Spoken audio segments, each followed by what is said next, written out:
जम्मू कश्मीर भाजपा के प्रवक्ता डॉक्टर अभिजीत जसरोटिया ने बीजेपी ऑफिस में एक प्रेस कॉन्फ्रेंस की। डॉक्टर अभिजीत सिंह जसरोटिया ने कहा, बीटिंग द रिट्रीट समारोह में शामिल न होकर एक मुख्यमंत्री के रूप में उमर अब्दुल्ला ने लोकतंत्र, भारत के संविधान और भारत के 148 करोड़ लोगों की भावना को विफल कर दिया है। डॉक्टर अभिजीत सिंह जसरोटिया जम्मू कश्मीर भाजपा के राज्य मीडिया सचिव डॉक्टर प्रदीप मेहरोत्रा और प्रशिक्षण विभाग के प्रभारी डॉक्टर परमीश महाजन के साथ पार्टी मुख्यालय त्रिकुटा नगर जम्मू में एक संवाददाता सम्मेलन में मीडिया कर्मियों को संबोधित कर रहे थे। आगे डॉक्टर अभिजीत ने क्या कहा, आइए जानते हैं। जम्मू से ब्यूरो चीफ ऋषि कुमार की रिपोर्ट। होगा कि बजट के ऊपर हम कुछ बोलने जा रहे हैं, लेकिन ये जो प्रेस कॉन्फ्रेंस है एक बड़े ही गंभीर इशू के ऊपर है और ख़ासकर जो इनसेंसिटिविटी कह रहे हैं या कैर्लेसनेस कह रहे हैं उमर अब्दुल्ला सरकार की और उमर अब्दुल्ला साहब की, उसके ऊपर हम ये प्रेस कॉन्फ्रेंस कर रहे हैं।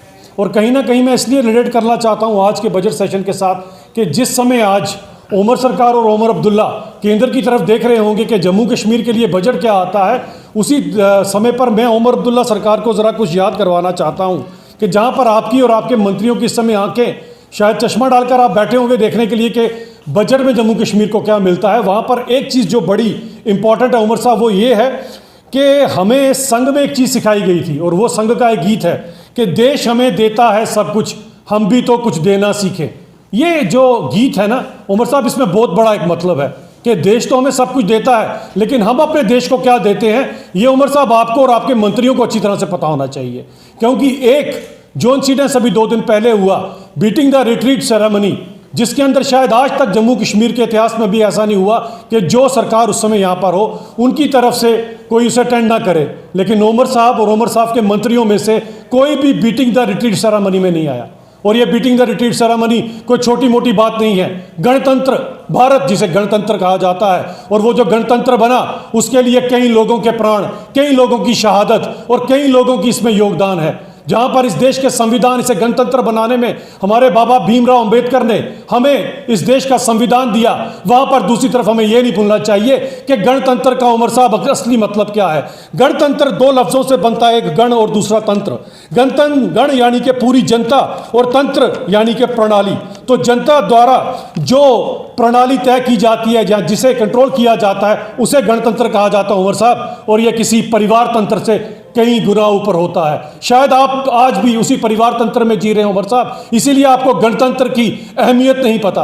और इस गणतंत्र के लिए उमर साहब आपको जीओसी साहब खुद इनविटेशन देने गए थे, और यही नहीं, डिवकॉम जम्मू की तरफ से आपको भी ये इनविटेशन, और आपके उन मंत्रियों को जो उस समय गुलमर्ग में पाए गए थे उनको भी ये इनविटेशन दिया गया। लेकिन ये गणतंत्र की रिट्रीटिंग डे सेरेमनी के ऊपर आपने ना पार्टिसिपेट कर जो एक मैसेज दिया है, ये बहुत गलत है। और ये बताना चाहता हूं, ये 148 करोड़ के इस देश के लोगों के इमोशंस के साथ आपने खेला है, क्योंकि हम रिपब्लिक ऑफ इंडिया इस देश के अंदर पूरी तरह से अपना विश्वास करते हैं, और इस देश के कारण ही आज हम सबके सब लोग यहां पर हैं। और सबसे बड़ी बात यह आती है कि आपके वो पॉपकॉर्न मंत्री जो बात बात पर फुदकते रहते हैं, बात बात पर उछलते रहते हैं और कहते हैं कि यूनिफाइड कमांड हमारे हाथ में दे दीजिए। आज जब गणतंत्र के अंदर बीटिंग द रिट्रीट सेरेमनी की बारी आई, तो आप में से उनके पॉपकॉर्न मंत्रियों में से और आप खुद, आप कहीं पर भी नजर नहीं आए। ये क्या इंटेंशनली आप लोगों ने किया, और अगर ऐसा क्यों किया, इसका जवाब आज उमर साहब आपको और आपके मंत्रियों को देना पड़ेगा। क्योंकि इस सेरेमनी के लिए आपको पता होना चाहिए कि यह देश अगर गणतंत्र बना है तो कितने लोगों ने अपनी शहादत दी है, और ऐसा ना कर आपने जो अपमान किया है हमारे उन शहीदों का, आपने अपमान किया है इस देश के संविधान का, आपने अपमान किया है बाबा भीमराव अंबेडकर का, यह देश ये बर्दाश्त नहीं करेगा। और ये बात याद रखिए उमर साहब, ये सब करने के लिए आज हमें मजबूर होना पड़ता है कि आपकी नेशनल कॉन्फ्रेंस की आइडियोलॉजी नहीं बदली। वो अकबर लोन वाली आइडियोलॉजी जो पाकिस्तान जिंदाबाद बोला करते थे, आज हमें शक है कि आप अभी भी उसी आइडियोलॉजी में जी रही है। लेकिन आंखें खोलिए उमर साहब, 5 अगस्त 2019 के बाद हवा का रुख बदल चुका है, और जितनी जल्दी आप आंखें खोल लें आपके लिए बेहतर रहेगा। क्योंकि ये जो आपने काम किया है, ये निस्संदेह ही इसके खिलाफ जितनी मुखालफत की जाए उतनी कम है उमर साहब। क्योंकि बीटिंग द रिट्रीट सेरेमनी अपने आप में एक बहुत बड़ा एक फंक्शन रहता है, और भारत जो गणतंत्र है जिसके हम प्राउड सिटीजन हैं, इसके अंदर हम इसे बिल्कुल भी बर्दाश्त नहीं करेंगे। आपकी इनसेंसिटिविटी तो हमें तब भी नजर आई थी जब इमेच्योरिटी के चलते 2014 के जो फ्लड्स आए थे, उसमें उमर साहब आप लोगों के ऊपर ब्लड फेंक रहे थे, जो ब्लड लोगों तक नहीं पहुंची। लेकिन आपने क्या 10 सालों में आप में थोड़ी भी मैच्योरिटी नहीं आई? क्या आपको थोड़ा भी अपने देश के साथ प्यार नहीं आया?